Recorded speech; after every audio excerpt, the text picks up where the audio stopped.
কৃষ্ণ কৃষ্ণ কৃষ্ণ হরে হরে হরে রাম। বিষ্ণুর যে 10 অবতার সেটি ওদিকের চূড়ার নিচেও রয়েছে, আবার এদিকের চূড়ার নিচেও রয়েছে। দুদিকে রয়েছে দুটি সিংহ মূর্তি, অর্থাৎ সিংহদুয়ার। এমন কারুকার্য, তার সাথে আলোর মেলবন্ধনও রয়েছে। ঠিক আছে, অনন্ত সজ্জার যে দৃশ্যটি সেটি ফুটে তোলা হয়েছে। এক পাশে আছেন নারদ। মন্দিরটা কিন্তু এক কথায় ভীষণই কালারফুল। খুব তাড়াতাড়ি দীঘায় জগন্নাথ দেবের মন্দির উদ্বোধন হবে, কিন্তু তার আগেই উদ্বোধন হবে কলকাতার মধ্যে সব থেকে বড় প্রভু জগন্নাথ দেবের মন্দির। হরে হরে কৃষ্ণ হরে কৃষ্ণ কৃষ্ণ কৃষ্ণ হরে হরে হরে রাম রাম রাম হরে হরে। নমস্কার বন্ধুগণ, কেমন আছেন আপনারা? আশা করি ভালো আছেন। আজকের ভিডিওটা করতে গিয়ে আমি ভীষণ পরিমাণে এক্সাইটেড, কারণ কলকাতার মধ্যে উদ্বোধন হতে চলেছে আগামী কয়েকদিনের মধ্যে কলকাতার সব থেকে বড় প্রভু জগন্নাথ দেবের মন্দির। এই মন্দিরটা কিন্তু এখনো পর্যন্ত ইউটিউব বলুন বা সোশ্যাল সাইট বলুন কোনো আপডেট নেই। আমার চ্যানেলেই আপনারা প্রথম দেখছেন। এই মন্দিরে আপনারা কি করে আসবেন, কবে উদ্বোধন হবে, সমস্ত কিছু ডিটেলস শেয়ার করেছি এই ভিডিওতে আপনাদের সঙ্গে। তাই ভিডিওটি একদম স্কিপ না করে লাস্ট অবধি দেখবেন, এবং ভালো লাগলে অবশ্যই লাইক, কমেন্ট, শেয়ার আর সাবস্ক্রাইব করে আমাকে আশীর্বাদ অবশ্যই করতে হবে। তো চলুন রওনা দেওয়া যাক কলকাতার সব থেকে বড়, সব থেকে সুন্দর প্রভু জগন্নাথ দেবের মন্দির।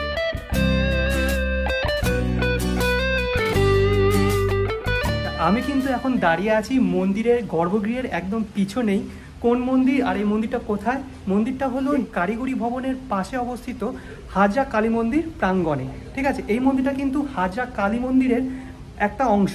সবার আগে যেটা করতে হবে সেটা হলো লোকেশনটা যদি আগে না বলি তাহলে আপনারা খুব বকুনি দেবেন, তাই লোকেশনটা সবার আগে আপনাদের সাথে শেয়ার করে দিই। চলুন।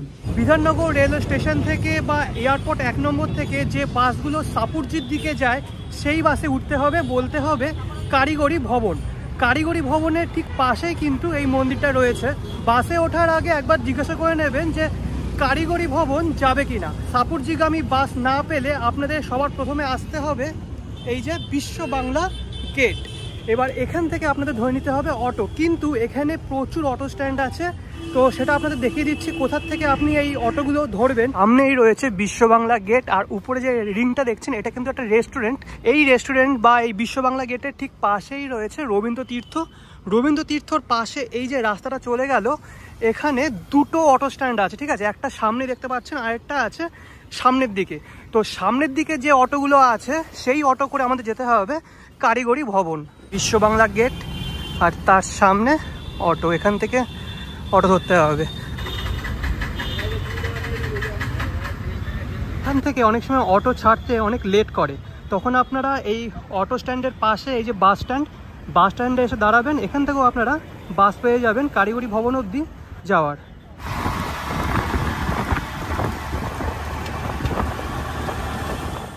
আচ্ছা, অটো করে আমাকে নামালো ওই ফুটে, রাস্তা পার হয়ে আসলাম এই ফুটে, আর সামনেই দেখতে পাচ্ছেন রয়েছে কারিগরি ভবন।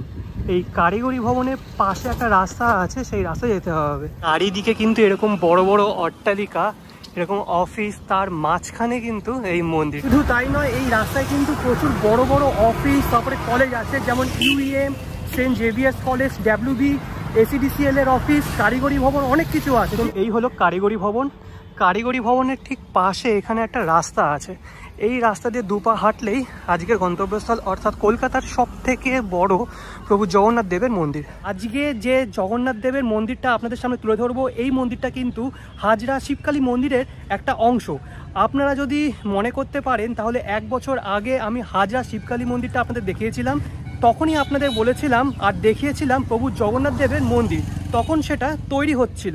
আর আপনাদের কথা দিয়েছিলাম যে 1 বছর পর যখন এই মন্দিরটা পুরোপুরি কমপ্লিট হয়ে যাবে তখন আবার এখানে আসব আর প্রভু জগন্নাথ দেবের মন্দিরটা আপনাদের দর্শন করিয়ে দেব। তো এই হলো প্রভু জগন্নাথ দেবের মন্দির। তো এত বড় প্রভু জগন্নাথ দেবের মন্দির কলকাতার উপর এখনো আমি দেখিনি। আপনারা যদি দেখে থাকেন তাহলে অবশ্যই কমেন্ট বক্সে কমেন্ট করে জানাবেন। আচ্ছা, এই যে প্রভু জগন্নাথ দেবের মন্দির, এটা তো আপনাদের দর্শন করাবই, কিন্তু যারা আগের ভিডিওটা আমার দেখেননি তাদেরকে এই পুরো মন্দির চত্বর একবার ঘুরিয়ে দেখিয়ে দিই। আচ্ছা, সবার প্রথমে বাদিক থেকে শুরু করি। এই যে মন্দিরটা দেখছেন এটি হলো শ্রী শ্রী রাধাকৃষ্ণের মন্দির। আচ্ছা, মন্দিরটার স্থাপত্যশৈলী কিন্তু একদমই আলাদা। আর সামনে রয়েছেন অনন্ত সজ্জার যে দৃশ্যটি সেটি ফুটিয়ে তোলা হয়েছে। এক পাশে আছেন নারদ, আরেক পাশে আছেন গরুড় দেবতা, আর দুপাশে আছেন গৌর নিতাই। এই মন্দিরের দেওয়ালে কিন্তু সমস্ত পৌরাণিক কাহিনীগুলি খুব সুন্দর করে ফুটিয়ে তোলা হয়েছে। দেখতে পাচ্ছেন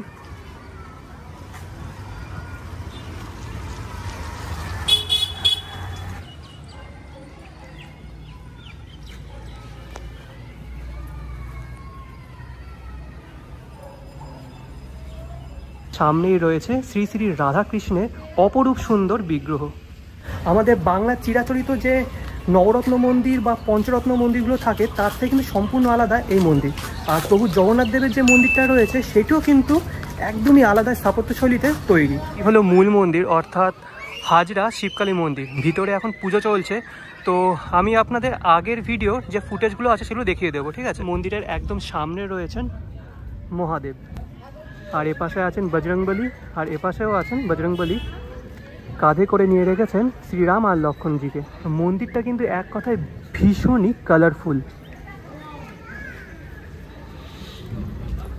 আর এই মন্দিরের গায়ে মানে দেওয়ালে বাইরের দিকে বিভিন্ন পৌরাণিক কাহিনী বর্ণনা করা আছে। যত পৌরাণিক কাহিনী আছে সমস্ত কিছু কিন্তু এখানে বর্ণনা করা হয়েছে। আর এপাশে দেখতে পাচ্ছেন নারায়ণের বিশ্বরূপ। তো এইগুলো সব কিছুই আপনাদের আগের ভিডিওতে দেখিয়েছি, আপনারা যারা দেখেননি তাদের জন্য লিঙ্ক দেওয়া থাকবে ডেসক্রিপশন বক্সে। আর পিছন দিকে আছে বনবিবির মন্দির।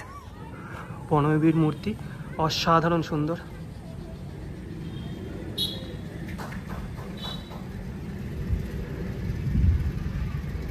মন্দির চত্বরে থাকা 3টি মন্দির আপনাদের দর্শন করে দিলাম। এবার চলুন দর্শন করা যাক নবনির্মিত প্রভু জগন্নাথ দেবের মন্দির। আচ্ছা, এই মন্দির চত্বরে যে 3টি মন্দির আপনাদের দেখালাম সেই মন্দিরের সাথে সামঞ্জস্য রেখেই এই মন্দিরের স্থাপত্যশৈলী নির্মাণ করা হচ্ছে।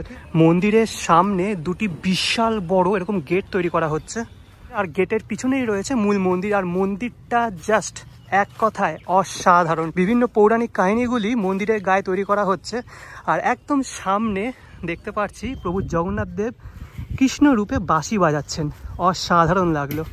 এই ধরনের স্থাপত্যশৈলী কিন্তু অন্য কোনো প্রভু জগন্নাথ দেবের মন্দিরে আমি দেখিনি, মানে অ্যাটলিস্ট এখনও পর্যন্ত আমি দেখিনি। একদম এরকম চূড়া মতন রয়েছে, আর অনেকগুলো এরকম রত্ন রয়েছে, আর একদম উপরে রয়েছে প্রধান রত্ন। আর পুরো মন্দিরটা সাদা রং, তার উপরে সোনালি বর্ণের এরকম বর্ডার দেওয়া হয়েছে, সেজন্য কিন্তু আরও বেশি ফুটছে। তো এবার দেখিয়ে দিচ্ছি আপনাদের এই মন্দিরের গায়ে যে কাজগুলো রয়েছে সেই কাজগুলো। বিষ্ণুর যে 10 অবতার, সেই 10 অবতারের বিগ্রহ এখানে তৈরি করা হয়েছে। সবার প্রথমে আছে কুর্ম অবতার, তারপরে আছে বরাহ অবতার এবং তারপর জয় শ্রীরাম। তারপরে আছে এক এক করে মৎস্য অবতার, নরসিংহ অবতার এবং শ্রীকৃষ্ণের একটি বিগ্রহ। তারপরে এদিকে আছে বিষ্ণুর বামন অবতার, তারপরে আছে পরশুরাম এবং সবার শেষে আছেন শ্রীকৃষ্ণের একটি বিগ্রহ। আচ্ছা, বিষ্ণুর যে 10 অবতার সেটি ওদিকের চূড়ার নিচেও রয়েছে, আবার এদিকের চূড়ার নিচেও রয়েছে। এই যে বিগ্রহগুলি রয়েছে তার ব্যাকগ্রাউন্ডে এক একটা এক এক রকম কালার করা হয়েছে।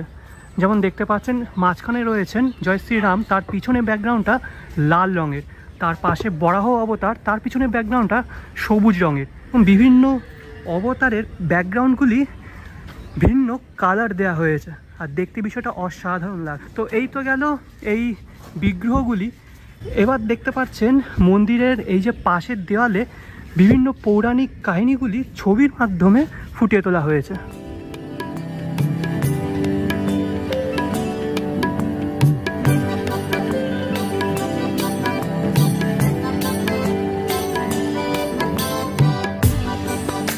দশাবতারের নিচে এখানে মহাপ্রভু শ্রী চৈতন্যদেবের যে নগর কীর্তন সেই দৃশ্যটি ফুটিয়ে তোলা হয়েছে। আর এগুলো কিন্তু কোনো ছবি নয়, এগুলো দেয়ালের উপর এরকম মূর্তি করা হয়েছে, ঠিক আছে। তো দারুণ লাগছে বিষয়টা এই যে। আর এই যে বিগ্রহগুলি তার পিছন দিকে একটা এরকম ছবি মতন রয়েছে, ঠিক আছে। একটা গ্রামের দৃশ্য এখানে ফুটিয়ে তোলা হয়েছে, খুব সুন্দর লাগছে। শ্রীরাম, শ্রী লক্ষ্মণ এবং মা সীতা, আর এখানে আছে বজরংবলী। ওদিকেও কিন্তু একইভাবে একটা বিগ্রহ আছে দেওয়ালে। ইনি হলেন সবাই জানি আমরা বজরংবলীর একটি বিগ্রহ। বুক চিরে মা সীতা এবং জয় শ্রীরামকে দেখাচ্ছেন, দারুণ লাগলো। মূল মন্দিরে প্রবেশের আগে দুদিকে রয়েছে দুটি সিংহ মূর্তি, অর্থাৎ সিংহদুয়ার। আর এই সিংহদুয়ারের উপরের দিকে সেই পৌরাণিক কাহিনী ফুটিয়ে তোলা হয়েছে। এই পৌরাণিক কাহিনীটা আমরা সকলেই জানি। অসুরগণ এবং দেবতাগণ ঠিক করেন সমুদ্র মন্থনের মাধ্যমে অমৃতের খোঁজ আনবেন। ক্ষীরসাগরের উপর মন্দার পর্বতকে মন্থন দণ্ড হিসাবে এবং শিবের স্কন্ধ সঙ্গী নাগরাজ বাসুকী মন্থন রজু বা দড়ি হিসাবে ব্যবহৃত হয়েছিল। মন্দার পর্বতের নিচে বিষ্ণুর কচ্ছপ অবতার, আর মন্দার পর্বতের উপরে শ্রীকৃষ্ণ প্রভু জগন্নাথ রূপ বেশে বাঁশি বাজাচ্ছেন। মেঘ করেছে কালো ঘন মেঘ, তার সামনে রয়েছে অসাধারণ অপূর্ব সুন্দর এই প্রভু জগন্নাথ দেবের মন্দির। আচ্ছা, আপনাদের কিন্তু আরেকটা জিনিস দেখানো হয়নি, সেটা হলো এই যে পৌরাণিক কাহিনীগুলি তৈরি করা হয়েছে তার পিছনের দেওয়ালে, মানে মন্দিরের দেওয়ালের গায়ে অসংখ্য পৌরাণিক কাহিনীগুলি বর্ণনা করা হয়েছে। ঠিক আছে, একদম এ পাশে দেখতে পাচ্ছেন রয়েছে শ্রী চৈতন্য মহাপ্রভুর একটি বিগ্রহ। এপাশেও কিন্তু প্রচুর এরকম পৌরাণিক কাহিনী বর্ণনা করা আছে। আর সব থেকে ভালো যে বিষয়টা লাগলো সেটি হলো এই যে প্রভু জগন্নাথ দেবের মূর্তি। শ্রীকৃষ্ণের যে মুখশ্রীটা সেটি কিন্তু প্রভু জগন্নাথ দেবের মতো তৈরি করা হয়েছে। তো এই আইডিয়াটা আমার দারুণ লাগলো। ঠিক, আর প্রত্যেকটা যে রত্ন রয়েছে রত্নের উপরে এরকম চক্র রয়েছে, দারুণ লাগলো। পুরীতে যেমন আমরা দেখে থাকি, মন্দিরের সামনে রয়েছে এরকম বিশাল বড় একটা স্তম্ভ, এর উপরে বসবেন গরুড় দেবতা, আর এই গরুড় দেবতার পিছনে রয়েছে একটি এরকম ফোয়ারা। এখনো সে রাধারানী বাঁশির সুরে পাগলিনী, অষ্টসখীর শিরোমণি, অষ্টসখীর শিরোমণি। মন্দিরের বাইরে অপূর্ব দৃশ্য তো আপনাদের দর্শন করালাম। এবার চলুন মন্দিরের ভিতরে প্রবেশ করা যাক। মন্দিরের বাইরে যতটাই সৌন্দর্য, মন্দিরের ভিতরেও তার কম কিছু নয়। তো আমি এখন মন্দিরের ভিতরে প্রবেশ করে গেছি, আর দেখতে পাচ্ছেন মন্দিরের ভিতরে কিন্তু 3টি গর্ভগৃহ আছে, একটা মাঝখানে আর দুপাশে। ডান পাশে যে গর্ভগৃহটা দেখতে পাচ্ছেন এটি বজরংবলীর গর্ভগৃহ হবে। মাঝখানে থাকবেন প্রভু জগন্নাথ দেব, প্রভু বলভদ্র এবং দেবী সুভদ্রা। নতুন করে কিন্তু প্রাণ প্রতিষ্ঠা করা হবে, মূর্তি তৈরি কাজ চলছে, এখানে কিন্তু মূর্তি নেই।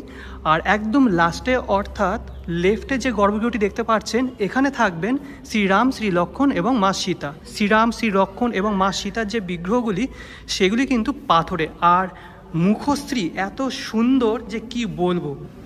ইনি হলেন খুব সম্ভবত শ্রীরাম, একবার মুখশ্রীটা দেখুন, অসাধারণ। আর এখানে আছেন মা সীতা, আর এখানে আছেন লক্ষ্মণ। যে বেদিতে প্রভু থাকবেন সেই বেদিটা কিন্তু জাস্ট এক কথায় কি বলবো, আমার ভাষায় অসাধারণ। উপরে একটা বিশাল বড় এরকম ঝাড়বাতি রয়েছে, আর উপরের দিকে নরসিংহদেবের একটি বিগ্রহ আছে। এই যে একইভাবে শ্রীরামের যে গর্ভগৃহ সেটিও কিন্তু খুব সুন্দরভাবে তৈরি করা হয়েছে। একদম উপরে দেখতে পাচ্ছেন একটি বিগ্রহ রয়েছে,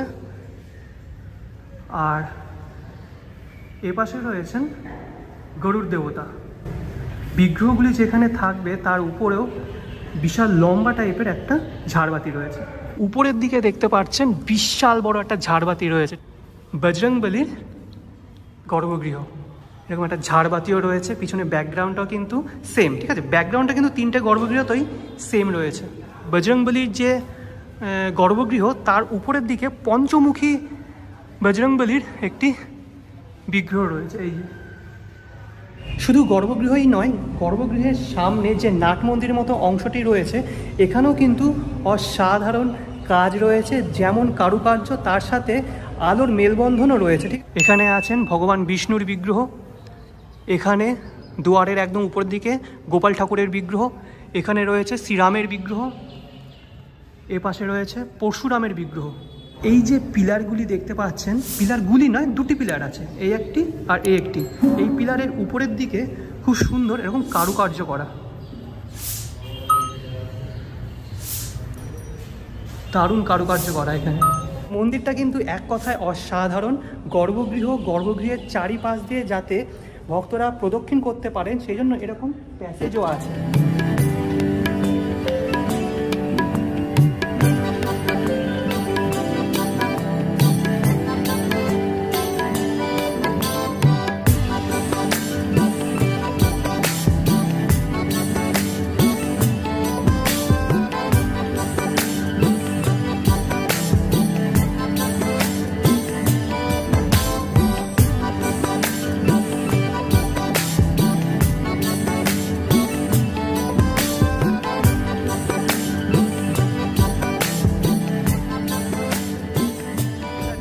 আনলাম সেটা হলো সোজা রথের পরে আর উল্টো রথের ঠিক আগে এই মন্দিরে প্রভু জগন্নাথ দেবের প্রাণ প্রতিষ্ঠা করা হবে। ওই দিন কিন্তু মন্দিরটা উদ্বোধন হবে। তো দীঘার জগন্নাথ মন্দির উদ্বোধন হচ্ছে, তার আগে কিন্তু উদ্বোধন হচ্ছে কলকাতার মধ্যে সব থেকে বড় প্রভু জগন্নাথ দেবের এই সুন্দর অপূর্ব অসাধারণ মন্দির। ঠিক আছে, তো এই ছিল কলকাতার মধ্যে অবস্থিত সব থেকে বড় সব থেকে সুন্দর প্রভু জগন্নাথ দেবের মন্দির। এই মন্দির প্রাঙ্গণে আসলে কিন্তু আপনারা শুধু প্রভু জগন্নাথ দেবকেই নয়, নানান দেবদেবী দর্শন করতে পারবেন। তো ভিডিওটা আপনাদের কেমন লাগলো অবশ্যই কমেন্ট বক্সে কমেন্ট করে জানাবেন, আর ভালো লেগে থাকলে অবশ্যই লাইক কমেন্ট শেয়ার আর সাবস্ক্রাইব করে আমাকে আশীর্বাদ অবশ্যই করতে হবে। নেক্সট ভিডিও খুব তাড়াতাড়ি দিয়ে দিচ্ছি। আনটিল দেন ভালো থাকবেন, সুস্থ থাকবেন। আজকের জন্য বিদায়।